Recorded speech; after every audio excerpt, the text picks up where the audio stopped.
Eu pedi que se coloque de pé para a leitura da palavra de Deus. Isaías capítulo 6, do versículo 2 ao 5 diz assim: Serafins estavam por cima dele, cada um tinha 6 asas, com 2 cobriam os seus rostos, e com 2 cobriam os seus pés, e com 2 voavam, e clamavam uns aos outros, dizendo: Santo, Santo, Santo é o Senhor dos exércitos, toda a terra está cheia da sua glória. E os umbrais das portas se moveram à voz do que clamava, e a casa se encheu de fumaça. Então disse eu: ai de mim, pois estou perdido, porque sou um homem de lábios impuros, e habito no meio de um povo de impuros lábios. Os meus olhos viram o Rei, o Senhor dos exércitos. E oremos. Amado Pai, abençoe agora a Tua palavra, que o Senhor possa agora nos ajudar a entender, a compreender, que possamos ser ministrados pelo Teu Espírito, que o Senhor possa nos guiar a toda a verdade. Abençoe agora o nosso tempo junto com a Tua palavra. Nós pedimos isso em nome de Jesus. Amém. E vamos sentar esta noite. E estamos prosseguindo então com o nosso estudo sobre o Espírito Santo. Estamos vendo o tema, o Espírito Santo e a mudança do coração. Estamos vendo como Deus opera. O Espírito Santo, ele faz operações, podemos até dizer cirurgias, que nos levam a ter uma mudança de coração, tanto para a pessoa que não conhece Cristo, ela tem que mudar o coração para ser salva, quanto a pessoa já salva, que Deus tem que mudar o coração para que ela possa crescer espiritualmente, crescer na graça, crescer à imagem de Cristo, crescer em santificação. Mas para que a gente possa crescer, Deus tem que mudar o coração. E essa mudança não é uma coisa que acontece uma vez e acabou, pronto, eu fui salvo, Deus mudou meu coração, maravilhoso, que bom. Não, é algo contínuo. Deus vai fazer várias operações. Nós somos um povo muito enrolado, uma operação só não vai resolver. São constantes, são seguidas, são múltiplas operações que o Espírito Santo faz, e a cada uma precisa haver uma mudança de coração para que a gente possa dar o próximo passo, alcançar a próxima etapa, galgar o próximo cume do nosso crescimento. E nós temos visto que o Espírito Santo, para este fim, ele efetua várias operações, vimos primeiramente usando a consciência. Ele reseta a nossa consciência, ao ponto que, mesmo a gente perdido, a gente começa então a enxergar, a gente tem a consciência resetada para o que é certo e errado. Ou depois de salvo, a gente começa a ver coisas em nossas vidas que não estão corretas. E isso é um trabalho do Espírito Santo. E é só através de uma consciência resetada, renovada, descauterizada, sensibilizada, é que nós vamos ter convicção para poder mover adiante. Sem convicção a gente não faz nada. Sem convicção nós ficamos muito confortável em nossas posições. Convicção é aquele desconforto, é aquela importunidade que nos incomoda e nos leva a querer mudar alguma coisa. E quem vai trazer isso é o Espírito Santo. Ele também usa, como nós temos visto, a ira de Deus. Na semana passada nós vimos que o Espírito Santo ele mostra para a gente a ira de Deus, dá um panorama da ira de Deus, e isso também deve instigar em nossos corações uma certa convicção, um certo temor da ira de Deus, e o Espírito Santo faz isso. E hoje nós vamos ver uma outra faceta, um outro aspecto do que o Espírito Santo opera para mudar o nosso coração, e isso o Espírito Santo ele nos traz uma nova percepção da santidade de Deus. Da santidade de Deus, como nós lemos aqui em Isaías capítulo 6. E quando a santidade de Deus ela é percebida por nós sob uma nova luz, ajudada pelo Espírito Santo, isso então vai trazer algumas coisas que nós devemos então perceber perante a santidade de Deus. Se você olhar lá no versículo 5 de Isaías 6, depois da visão que Isaías teve dos serafins que tinham 6 asas e cobriam os olhos, as pernas e os pés, e com 2 voavam e clamavam a glória de Deus, ele fala assim no versículo 5: Então disse eu, ai de mim. Note como a primeira coisa que ele disse, a primeira coisa que ele percebe foi: ai de mim. Ai de mim. Ele diz: pois estou perdido. Quando nós encaramos a santidade, a plenidade da santidade de Deus, a gente fala: estou perdido. ai de mim! Quando nós enxergamos a santidade de Deus, ele fala, pois sou um homem de lábios impuros e habito no meio de um povo de impuros lábios. Então, quando ele teve a percepção plena, a visão plena da santidade de Deus, ele ficou sob tremenda convicção e falou, ai de mim. Ele estava muito incomodado com isso. Estava muito convicto da sua situação. E assim deve ser como essa santidade deve causar essa reação em nós também. Mas eu quero pedir que vocês olhem agora comigo no Salmo 51. Salmo 51 e o versículo 3. Salmo 51, um salmo conhecido como Salmo Penitente, quando Davi, quando pecou com Batseba e Urias, aquela coisa toda, ele escreveu, ou compôs na realidade, o salmo ele era uma música, era um hino. Quando ele compôs a letra para esse salmo, ele falou assim no versículo 3. Salmo 55, versículo 3. Porque eu conheço as minhas transgressões e o meu pecado está sempre diante de mim. Uma das coisas principais que a percepção da santidade de Deus gera em nós é a responsabilidade. A responsabilidade que nós temos de que nós pessoalmente, não como o povo, não como crente, não como a nação, mas nós, você, nós, individualmente, nós ofendemos Deus. Quando você peca, você não só peca contra a pessoa que você pecou, você peca primeiramente, antes de mais ninguém, contra Deus. Você feriu a Deus. E aqui Davi está dizendo, porque eu conheço as minhas transgressões. Tem muito crente que eu não conheço minhas transgressões. Aqui uma confissão, ele fala, Deus, eu reconheço, eu sei. Eu dou mão palmatória. Se nós não tomarmos responsabilidade pelos nossos pecados, nada vai se resolver. A Bíblia fala que aquele que confessa e deixa encontrará o quê? Misericórdia. E quem encobre os pecados não prosperará. Bom, encobrir o pecado é justamente você fugir ou cobrir ou não aceitar a responsabilidade. O principal motivo que as pessoas se atolam no pecado é justamente essa questão de responsabilidade. Nós não só enxergamos a ira de Deus, como nós vimos na semana passada, nós agora enxergamos o porquê da ira de Deus. Nós entendemos que a ira de Deus ela é justa, ela é correta, por causa do nosso pecado, por causa da nossa responsabilidade. E o Espírito Santo permite, então, que a gente enxergue isso, a causa e o motivo da ira de Deus.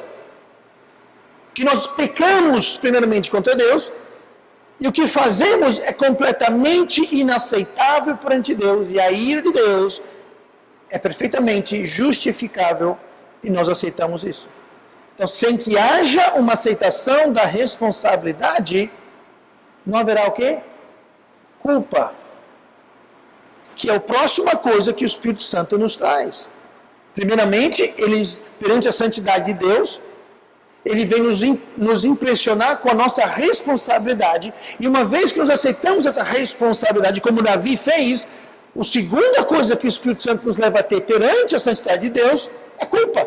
Olhe comigo para Jó capítulo 6. Jó capítulo 6 e versículo 2.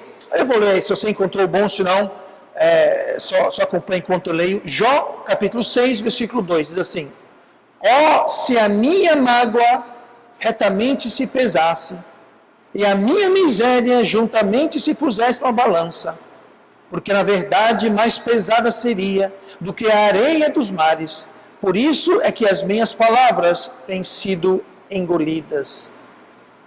Aqui nós temos Jó falando sobre culpa. Como essa culpa, ela pesa. Uma vez que nós enxergamos a nossa responsabilidade, uma vez que nós aceitamos a nossa responsabilidade, nós podemos então sentir culpa. Que é um motivo porque muita gente não quer aceitar a responsabilidade. Ele quer colocar a responsabilidade pelos nossos pecados, pelos seus pecados, em outra pessoa. No pai, na mãe, no esposo, na esposa, no governo, no prefeito, na sociedade, em qualquer pessoa. Por quê? Porque não é culpa minha. A culpa é da sociedade que não é justa. A culpa dos meus pais porque não fizeram isso ou fizeram aquilo. Ou seja, não tem nada a ver comigo. Então, o primeiro passo para evitar a culpa é você correr da responsabilidade e você jogar a responsabilidade em outro lugar. O Espírito Santo, a obra dele faz, não. Aceite a responsabilidade, aceite o motivo da ira de Deus perante sua santidade. E uma vez que você aceita a responsabilidade, o próximo passo é você sentir o peso da culpa. Se você é responsável, então você carrega aquela culpa. E não há como fugir do Espírito Santo. Note, isso aqui não é uma pseudo-culpa, isso aqui não é um show de drama, isso aqui não é alguém que vai, não é uma coisa que a gente fabrica, gente. Isso aqui é o Espírito Santo que instila, que instiga, que levanta, que fomenta e fermenta em nós essa culpa. Não é algo que eu posso gerar em você, ou você gerar em você, eu gerar em mim. Isso é uma obra, ministério do Espírito Santo. Ele que vai gerar isso.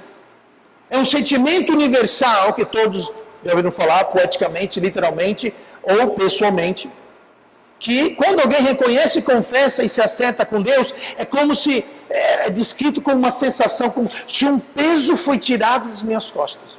Alguém já ouviu essa expressão? É como se um peso, talvez você aqui já sentiu isso, eu espero que você aqui tenha sentido isso. Quando você reconhece a sua responsabilidade, você aceita a culpa e você faz algo a respeito. A Bíblia fala, aquele que confessa e deixa. Não adianta você, a culpa é minha, mas não vai mudar nada. É minha responsabilidade, mas eu não vou fazer nada a respeito.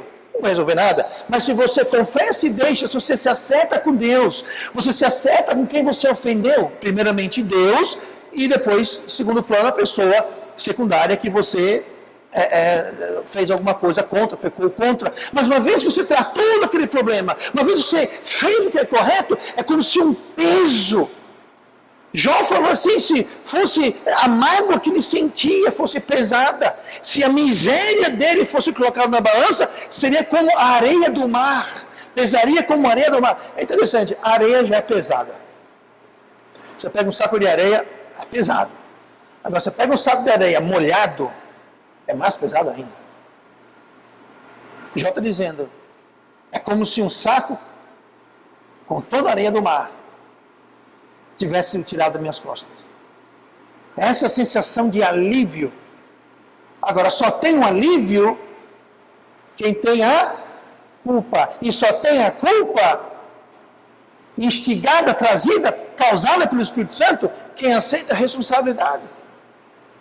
Então você falou, não tem a ver comigo, a culpa não foi minha. A culpa foi do professor. Não foi que eu não estudei, a culpa foi do professor. A culpa foi da minha mãe que não fez eu estudar. Veja só não é você, não é estudante. Claro, eu não estou falando com os estudantes aqui, que aqui todos os estudantes são exemplares e maravilhosos, mas... Primeira coisa, culpa.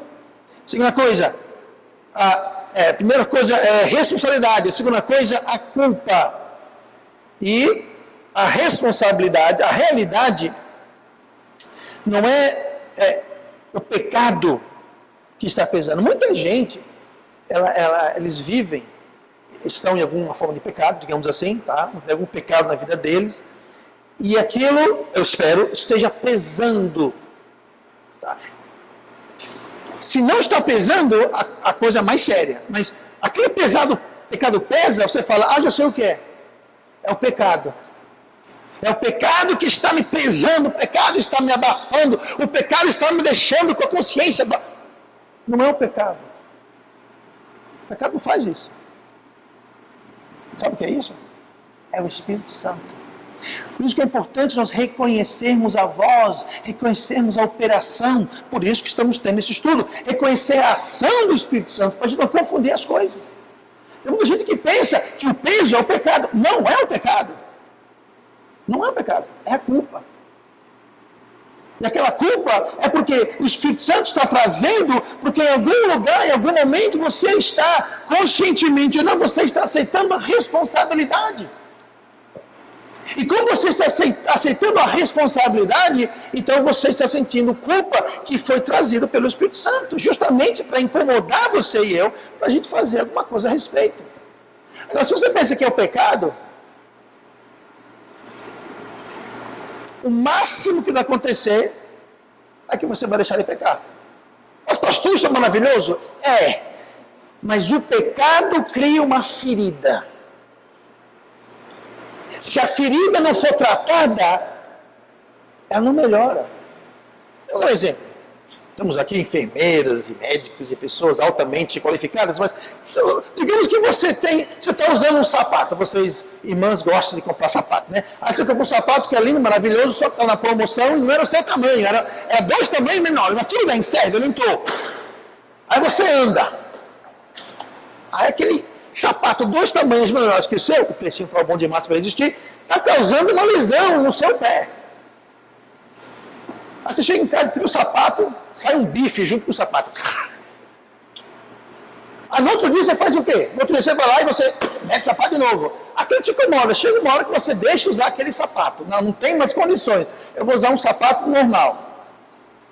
Mas aquela lesão, mesmo com um sapato com tamanho normal, devido à lesão que não foi propriamente sarada, mesmo um sapato tamanho normal, a sua lesão não vai ficar boa. Você vai ter que fazer o quê? Tratar aquela lesão. Como? Andar descalço por uns dias, talvez. Uma transfusão de pé, ou transplante de pé, não sei. Mas se você simplesmente ignorar aquele machucado e continuar usando um sapato, mesmo que não seja um sapato ofensor, você deixou aquele sapato ofensor, figurativamente você deixou o pecado de lado, mas você continua com aquela ferida em aberto, você não tratou aquela ferida. Você não tratou a ferida. E o que o Espírito Santo quer fazer, mas o problema não é o pecado em si, é o fruto do pecado. O pecado é perigoso porque ele traz o fruto, e o fruto do pecado é a morte. Nesse caso, a morte do seu pé. Mas a questão é que o pecado gera morte, então não adianta você só parar de pecar, você tem que tratar. Isso é importante você fazer a doutrina restituição. Você precisa fazer emendas e correções. Bíblia, lá na lei de Deus, claro que a lei aplica-se à nação judaica, naquela época, não hoje, mas o princípio a gente pode tomar. Quando alguém roubava alguma coisa, não é só confessar, eita, roubei. Não. Era você confessar para a pessoa que você roubou, e não é só devolver o que você roubou, você vai devolver e acrescentar algo mais. Uma quinta parte ou 20%. Então, se eu roubei de você R$100, então eu tenho que restituir para você. Olha, eu roubei de você, está aqui R$100, então mais 20 que eu roubei. É restituição. Não é simplesmente confessar ou confessar e devolver. Não. É confessar e haver restituição. Você tratar do assunto. Tá? O princípio aqui é esse. Então, o Espírito Santo ele quer que você aceite a responsabilidade. Com isso, ele vai trazer culpa para que nós possamos, então, ajeitar. E essa obra de responsabilizar e culpar é ministério do Espírito Santo. De tornar-nos desconfortáveis, inquietos, aquele peso nas costas. O nosso coração e carne não vão fazer isso. Pelo contrário, eles vão fazer o oposto. O nosso coração, nossa carne, vai dizer, deixa isso para lá. Besteira. Deixa isso quieto, mexe não, deixa quieto, passou. Ninguém sabe, deixa quieto, não faz para lá. Encobre. A Bíblia fala o quê? Aquele que encobre as suas transgressões jamais prosperará. Mas a carne vai dizer isso.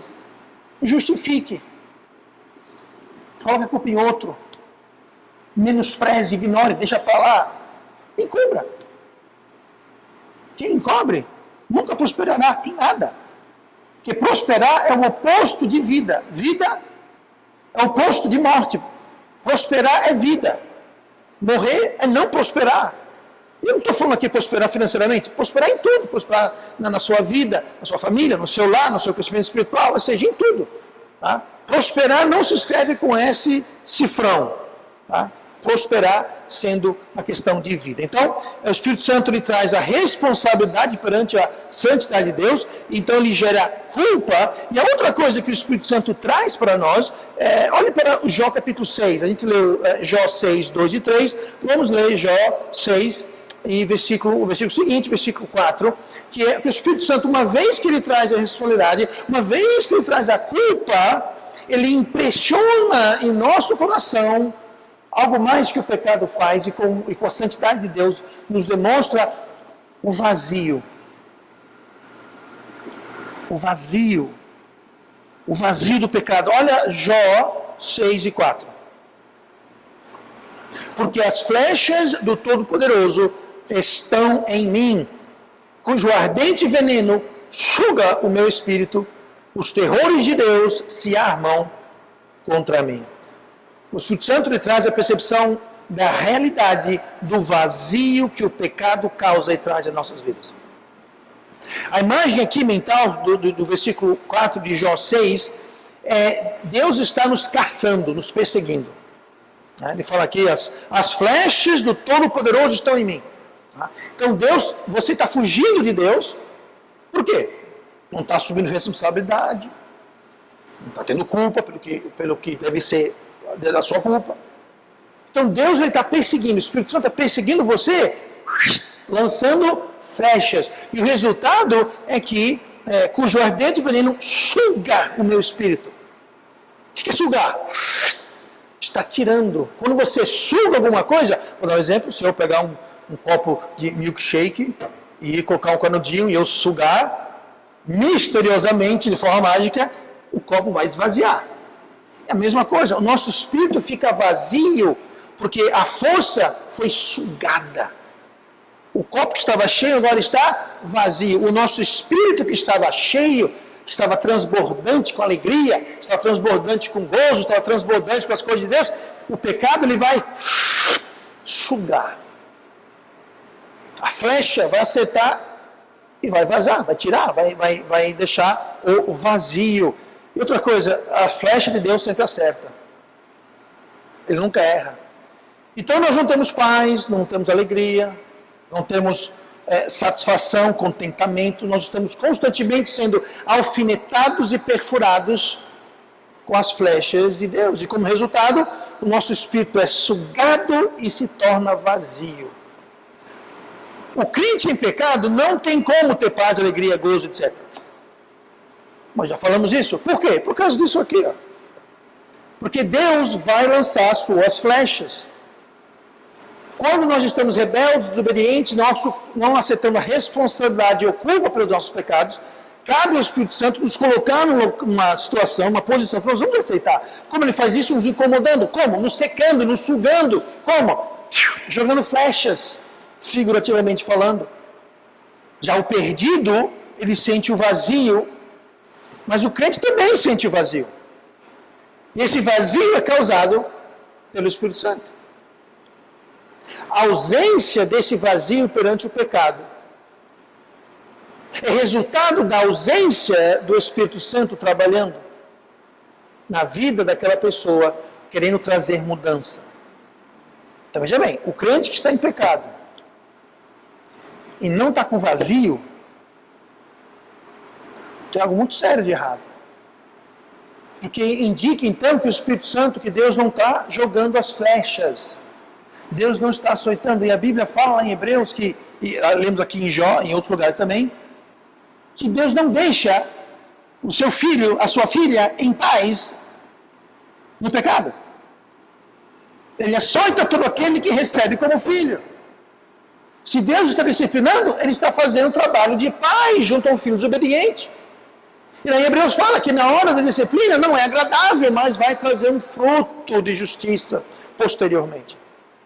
Então, se o Espírito Santo não está trabalhando na sua e na minha vida, nos trazendo convicção e desconforto perante a nossa desobediência e rebeldia, algo está errado. Deus não vai deixar a gente livre para, se você for salvo, para desobedecer Ele, rebeliar contra Ele, pecar contra Ele, e a gente sai por aí rindo, feliz da vida, como se nada tivesse errado. Agora entenda, nem sempre as flechas, nem sempre essa convicção, ela é perceptível e visível aos outros. Eu não sei o teu coração, eu não sei os pensamentos, eu não sei como é que você está. Por fora você pode estar assim, ó, e por dentro está se acabando. Tá? Então, eu não posso julgar alguém, porque eu não posso julgar o coração daquela pessoa, mas Deus pode, Deus sabe. Então, eu não preciso, ninguém aqui precisa ver as flechas cravadas no outro, mas agora você, eu sei, você sabe, nós sabemos. Então, a única pessoa que pode julgar somos nós. Se está ou não está havendo essa convicção, esse incômodo. Tá? Isso não é algo que nós podemos gerar em nós mesmos, mais uma vez. Tá? Isso é parte do ministério do Espírito Santo, esse vazio. Não adianta, sabe? Não adianta você botar aquela fachada de porque não sei o quê. Tem gente, eu já lidei nos meus anos de ministério pessoas que botam uma fachada. Sabe? Você pensa que a pessoa está quebrando toda pelo pecado. É tudo teatro, gente. Você pode até me convencer, mas duas pessoas você não engana. Você não engana Deus e você não engana você mesmo. Se você engana você mesmo, você é louco. Tá? Se você está se enganando, se você está se convencendo de uma inverdade, isso é problema, é loucura. Você pode enganar todo mundo, mas você não engana Deus e você não engana você. Você não engana você. Tá? Pode enganar o pastor, seu pai, sua mãe, seu esposo, quem for. Mas a você sabe o que você tem no cartório ou não. Você sabe. Tá? Mas não é uma coisa que a gente pode emular, copiar, gerar. É obra do Espírito Santo, esse vazio, esse espírito sugado vazio. E se o pecado não cria esse vazio no seu coração, como eu venho dizendo, há algo muito errado. Porque ou Deus está mentindo, ou não sei. Não sei qual a outra opção. Vamos lá, próxima coisa. Olhe para o Salmo 40 e versículo número 2. Salmo 40, versículo 2. 12, perdão. Salmo 40, versículo 2. Estamos vendo como Deus usa a santidade dele mesmo. O Espírito Santo usa a santidade de Deus para nos mostrar a nossa responsabilidade. Isaías aqui, quando viu os serafins e viu a santidade de Deus, ele falou, ai de mim!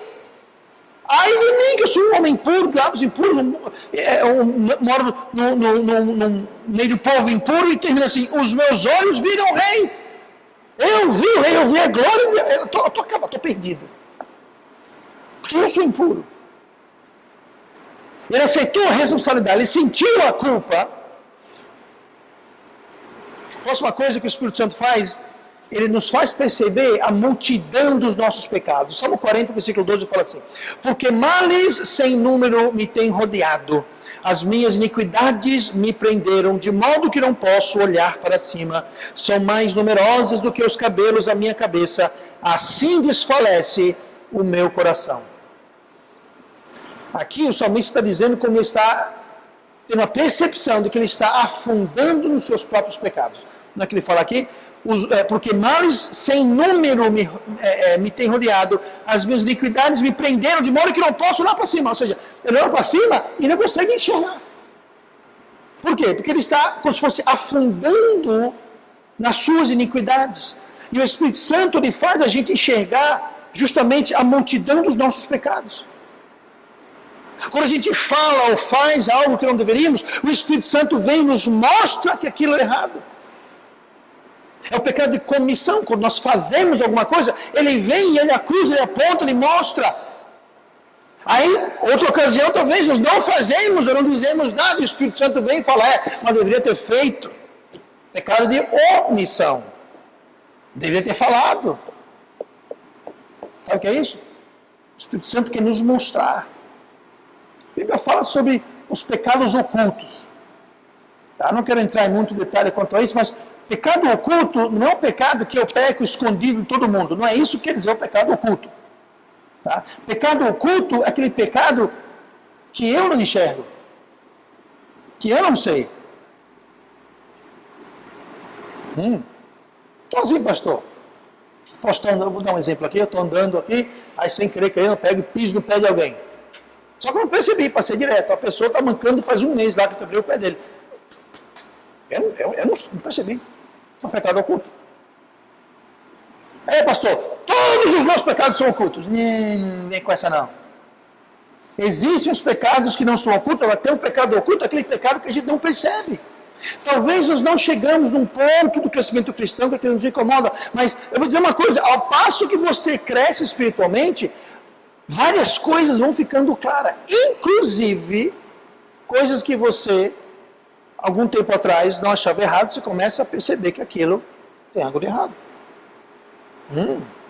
Existe também o oposto, tem coisa que você achava que era errado, e você percebe que não é. Vou dar um exemplo aqui, lá em Coríntios, fala sobre isso, Paulo escreve nos Coríntios, sobre a questão de comer carne aos ídolos. Ele fala, tem muito irmão que é imaturo espiritualmente, e ele, se comer uma carne que foi sacrificada aos ídolos, aquilo vai ofender ele vai pecar, porque não fez aquilo com fé.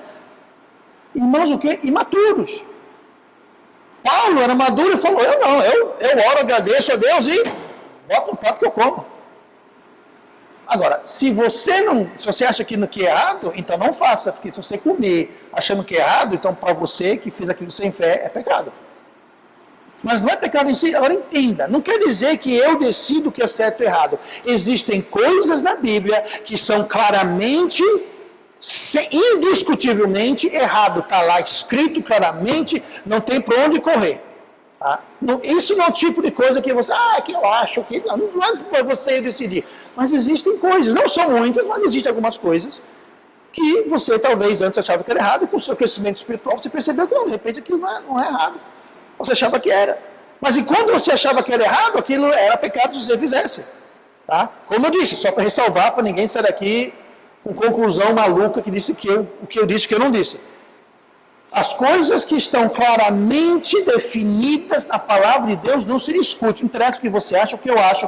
Você pode crescer, ter nascido novo ontem, ter nascido novo há 50 anos. Não interessa. Aquilo é errado, acabou, não tem discussão. Mas existem algumas coisas, relativamente poucas coisas. Áreas cinzas, digamos assim, que para algumas pessoas pode ser errado. No caso da carne, lá em Paulo, tinha pessoas em Corinto que ficaram salvas, que eles tinham participado das cerimônias, da idolatria, e para eles aquilo sempre seria um problema devido à associação que aquele tipo de comida tinha à antiga prática idólatras que eles tinham. Então aquilo sempre para eles seria um peso. Tá? Mas outras questões, não tem discussão. Tá? Não devemos, então, ter muito cuidado com isso, tá bom? Mas o Espírito Santo, ele vem, ele nos mostra. Ele quer nos mostrar o quanto o pecado nos rodeia. Porque muitas vezes a gente acha, pastor, estou tranquilo, eu estou tranquilex. Até o Espírito Santo vem e através da santidade de Deus mostrar para você que tem um monte de coisa que você achava que você estava tinindo e não está tinindo tanto assim.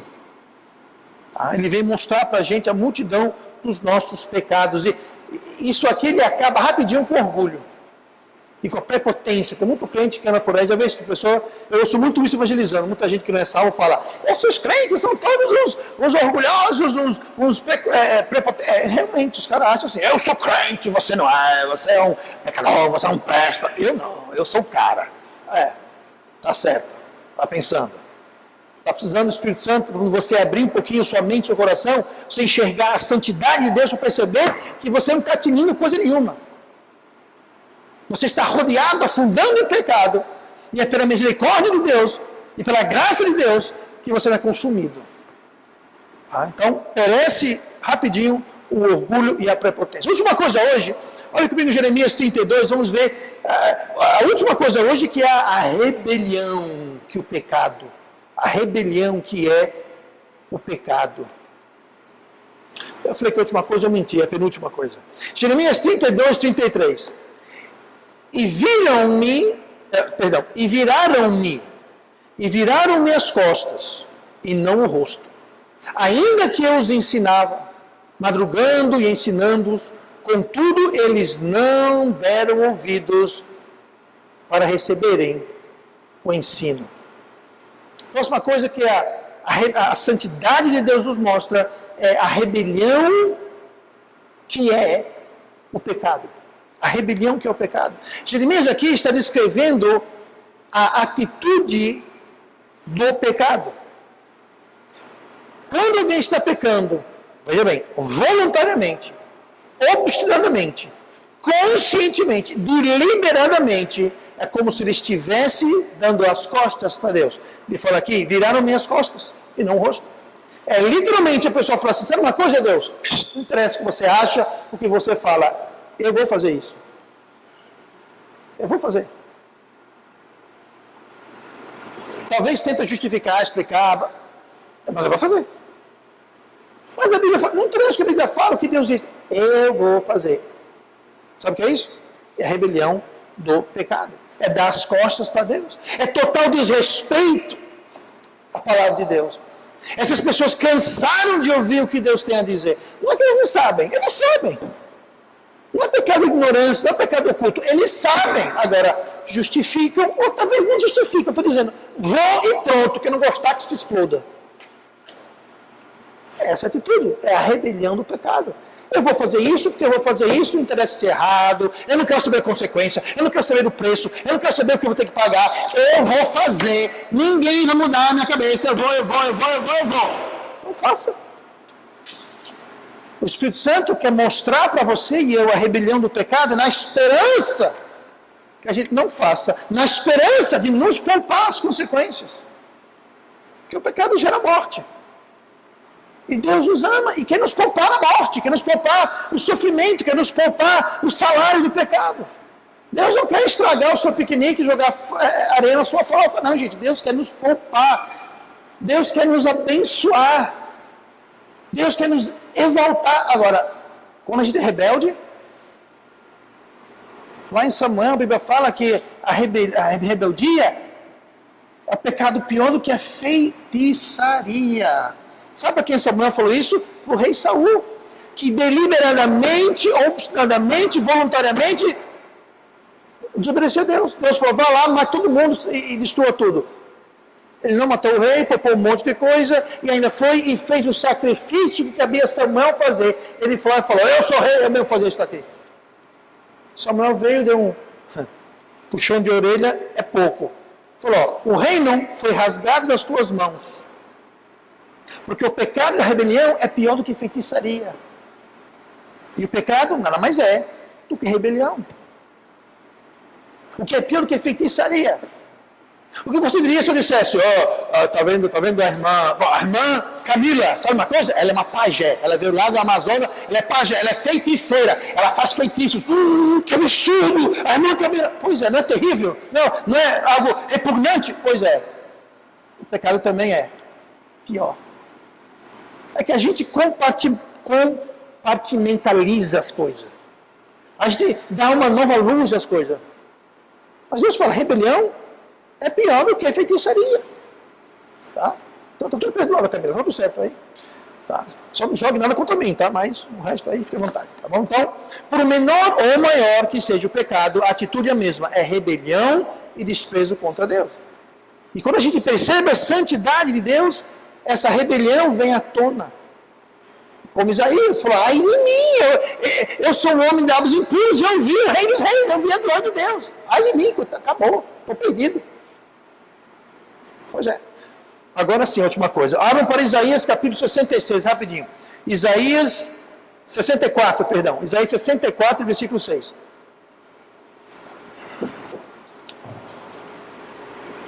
Diz assim, mas todos nós somos como o imundo. Veja bem, o imundo, se referindo a alguém que é imundo, que é podre. Somos como o imundo. E todas as nossas justiças como o trapo da imundícia. E todos nós murchamos como a folha. E as nossas iniquidades como um vento nos arrebentam. As nossas iniquidades fazem o quê? Nos arrebentam. O grande engano do pecado é que o resultado do pecado não é óbvio, não é logo, não é rápido. Mas a verdade é que as nossas iniquidades nos arrebentam. Como um vento arrebentar, quebrar, bater. Os nossos pecados nos arrebentam. No começo, o pecado é bom. No começo, o pecado é conveniente. No começo, o pecado ele é prático. No começo, o pecado traz uma certa alegria, resultado, satisfação. Mas só no começo. Porque o final do pecado é arrebentar, é acabar, é destruir, é contaminar, é minar as nossas vidas. A gente não vê isso. Mas a gente, então, ao ver a santidade de Deus, nós percebemos a nossa falta de santidade. Tem muita gente que acha que é o santo dos santos. Tem muita gente que vem aqui, santo, santo, santo. Eu já sei o resto, sou eu. Não. Santo, santo, santo é Deus. Tem muito crente, não estou falando aqui, crente está aqui, mas a gente se encontra por aí. Tem muito crente que se acha mais santo que Deus. Sabe o que é isso? É uma falta de compreensão da santidade de Deus. Porque quando a gente enxerga e compreende que o Espírito Santo traz a santidade de Deus, nós percebemos a nossa falta de santidade. Em algum ponto da vida do crente, nós somos afligidos com uma tentação. Nós somos tentados, você e eu, a contemplarmos nossa vida e apreciarmos o progresso que nós fizemos. Quer dizer, pelo menos eu espero que nós possamos fazer isso. Olhar para trás e ver de onde nós saímos. Podemos ver as mudanças em nossas vidas. Se o crente olhar para trás e não vê mudança nenhuma, já tem coisa errada aí. Tem coisa errada. Tem coisa errada. Que algum fruto tem que estar. Eu não preciso necessariamente ver, mas tem que ter fruto em algum lugar. E, mais uma vez, o melhor juiz é você. Honestamente, francamente, a pessoa que pode julgar melhor é Deus e você. Tá? Mas algum fruto, pode ser uma amora desse tamanhozinho que ninguém enxerga, mas você sabe. Às vezes o fruto é mais evidente. Você vê a vida de alguém totalmente transformada, você vê que houve crescimento, mas nem sempre, mas em algum grau deve haver algum crescimento. E nós somos tentados, muitas vezes, a olhar para trás, contemplar nosso crescimento espiritual, o nosso progresso da vida cristã, e a gente, então, começa a ficar um pouquinho orgulhoso. Começamos a nos elogiar. Ah, pastor, se eu soubesse antes, eu fazia cada coisa. Hoje não. Hoje eu não faço mais isso. Eu mentia, roubava, fofocava. Agora eu não faço mais isso. Eu bebia, fumava, tomava drogas. Hoje não. Hoje eu não faço mais isso, pastor. Amém, glória a Deus, aleluia, que eu não faço mais isso. Mas o problema é que a gente começa a achar que nós chegamos lá. Inclusive, pastor, eu estou quase tão santo igual Deus. A gente começa a achar que nós já somos os bambambãs de santidade. Eu não faço mais isso, não faço mais aquilo, o que eu fazia não faço mais, o que eu não fazia agora eu faço, o certo, obviamente. Ótimo. Mas nunca perca. Nunca perca. Nunca acha que, bom, eu já vim até aqui, cheguei. Chegou coisa nenhuma. Porque quando você pensa que chegou, então não precisa fazer mais nada, já cheguei. E você começa então a achar que os pecados que você tem, os erros e as falhas e o pecado que rodeia são aceitáveis, porque afinal de contas eu não faço mais isso. Então se eu fizer isso, antes eu pecava 10 quilos, agora eu só peco 2. O que é 2 perto de 10? Então tudo bem, deixa os 2 quietos. Achando que agora 2 está tudo certo. Só que não está. Não está certo. Olha quem fala aqui, olha. Todos nós somos como o imundo.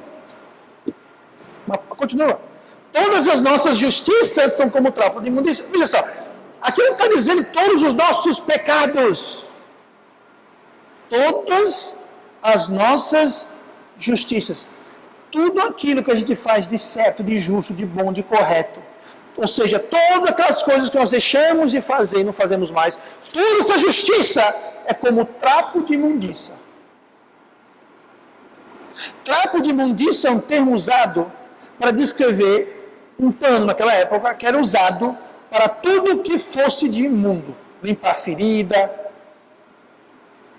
Se alguém estava com a ferida infectada com pus, você limpava com aquilo. Alguém se machucou, limpava com aquilo. Alguém caiu no chão, limpava. Tudo que era imundo, você usava o que aqui é chamado trapo da imundícia. É isso, era um pano, não um pano específico, mas qualquer pano que você usava para limpar coisas imundas.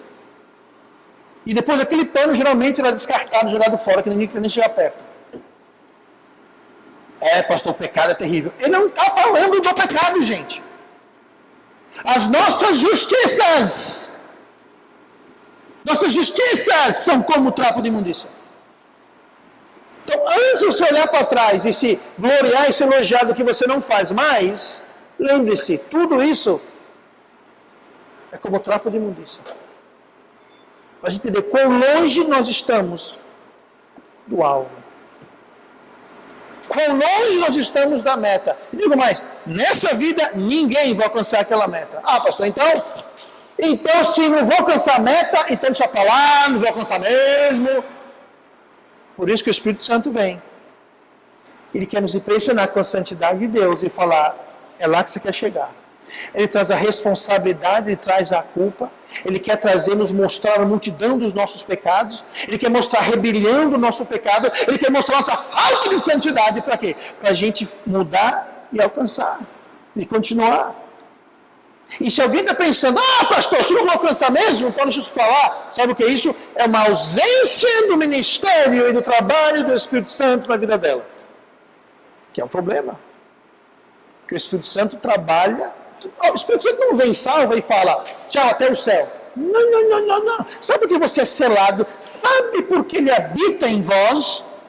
Justamente para deixar você em paz. Justamente para fazer esse trabalho. Então, se alguém está pensando, se eu não vou chegar lá mesmo, então, problema de Deus. Quem mandou me fazer assim? Não está aceitando responsabilidade. Consequentemente, não vai ter culpa. E aí desencadeia o que nós estamos vendo aqui. Então, essa mentalidade de, já que eu não vou ser perfeitamente santo, então esquece. Isso é preocupante. Porque mostra uma ausência do Espírito Santo trabalhando na vida daquela pessoa. O perdido, quando não percebe sua falta de santidade, geralmente diz assim, você que sabe evangelizar, você sabe disso. Se você morrer hoje, eu vou para o céu, vou. Por quê? Porque eu não faço isso, não faço aquilo. Não, mas a Bíblia fala que todos pecaram. Sim, mas eu não peco tanto quanto o meu vizinho. Eu não pego tanto quanto o fulano. Eu não pego tanto quanto... Eu não sou tão ruim assim. Sabe o que é isso? A pessoa não está percebendo a falta de santidade. E até aquela pessoa perceber a sua falta de santidade, achar que a sua santidade é o bastante, sabe quando aquela pessoa vai ser salva? Nunca. Para que ser salvo? Eu sou santo bastante. Tudo bem, eu não sou perfeito, mas eu sou salvo o suficiente. Então você entenda, se o Espírito Santo não vem fazer uma obra nisso daqui, agora, o perdido, a primeira coisa que ele faz, ele vem resetar a consciência. Ele traz uma percepção da ira de Deus. Ele quer que a pessoa perdida aceite a responsabilidade para que ele possa trazer a culpa, para mostrar a multidão dos pecados, trazer a falta de santidade para a pessoa dizer, realmente eu tenho que ser salvo. Eu vou cair na ira de Deus e eu estou perdido. É assim com o perdido, é assim com o crente. Sabe quando o crente vai mudar o coração? Quando o Espírito Santo vai poder mudar o coração do crente? Quando o crente deixa de lado a história de que, tudo bem que eu não sou perfeito, mas olha as coisas que eu deixei de fazer. Olha o progresso que eu fiz. Eu não bebo mais, eu não fumo mais, eu não faço isso mais. Tudo bem, eu faço isso aqui, está errado, mas olha as coisas que eu não fiz. Gente, o problema não é a justiça, o problema é o pecado. E mesmo a justiça é como o trapo de imundícia. Então o Espírito Santo ele quer mudar o coração do perdido para ser salvo, aí ele quer mudar constantemente o coração do salvo para ele crescer a imagem e semelhança de Cristo, crescer na graça, que ele possa abençoar e usar e exaltar aquela pessoa. Mas quem vai fazer tudo isso é o Espírito Santo se a gente responder. Ele vai trazer a responsabilidade e a gente vai dizer, é minha ou não é? Se a gente aceitar, vem a culpa. Você vai correr da culpa ou vai aceitar a culpa? E aí desencadeia o que nós estamos vendo aqui esta noite. Então, quando o Espírito Santo nos mostra a nossa real condição, a nossa real falta de santidade, aí nós percebemos que é pela graça de Deus que nós não estamos todos enrolados. É muito fácil o crente olhar para alguém todo enrolado no pecado e falar, aquela pessoa é absurdo, que absurdo, sem esquecer que um dia ela estava toda enrolada no pecado. Então olha assim, empina o nariz. Você esqueceu de onde você veio. Não, pastor, mas eu nunca fui desse jeito. Talvez você não nasceu num lar desse jeito. Mérito seu? Talvez você não teve as oportunidades ou os problemas que a pessoa teve. Mérito seu? Não. É pela graça de Deus. Pela graça de Deus. Resumindo, quando não há essas operações e percepções que nós temos visto,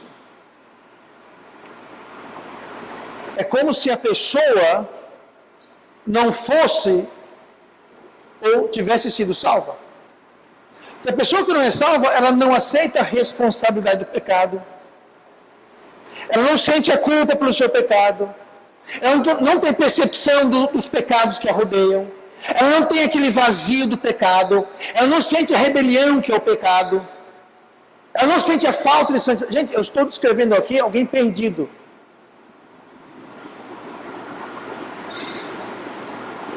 E se isso aqui se aplicar a um crente? O crente não vê essas coisas. Como eu sempre digo, um crente rebelde, uma pessoa perdida, um crente carnal desobediente, uma pessoa perdida, a diferença é imperceptível. Imperceptível. Ao ponto de o crente passar a se perguntar, eu sou salvo?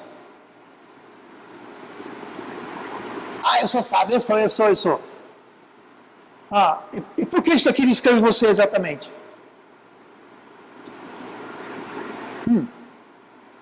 Às vezes o Espírito Santo está querendo mostrar para você a sua real condição. Mas você se recusa a enxergar. Eu não posso fazer isso. Você não pode fazer isso. É o Espírito Santo que vai fazer isso, se você deixar. A pessoa que age e reage como se fosse perdida, tem um ditado em inglês que fala assim: se o bicho anda como um pato, nada como um pato, e faz quaque-quaque como um pato, é porque é um pato, gente. Fica melhor em inglês. Porque é um pato. Não, isso aqui, aquilo. Gente, se faz tudo igual um pato, porque é um pato.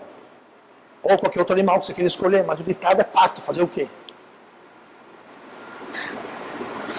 Pode ser também que essa pessoa nunca deixou de ser perdida, nunca foi salva, e a falta das operações do Espírito Santo na vida dela é uma reflexão disso.